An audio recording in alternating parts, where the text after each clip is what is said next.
Filipino authorities sounding the alarm over what they call a silent pandemic of e-cigarette and vape use among Filipino youth. As the agency confirms that it has recorded the country's first vape-related death. Let's start where cigarette and vape addiction begins.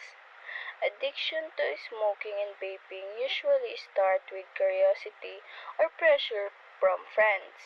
Nicotine in cigarettes and vapes affect the brain, make you feel relaxed and happy.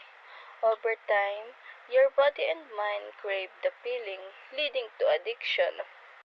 Next, let's talk about how does it affect to our body. Smoking and vaping damage the lungs, making it difficult to breathe, which can lead to heart and circulation problems. The chemicals in smoke and vape can harm the mouth, throat, and weaken the immune system. Lastly, how can we avoid of using smoke and vape?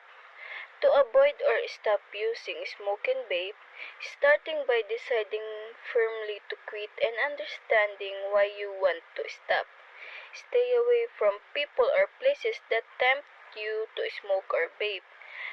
And find healthier habits like exercising or chewing gum. Seek support from friends, family, or professionals who can encourage you to stop.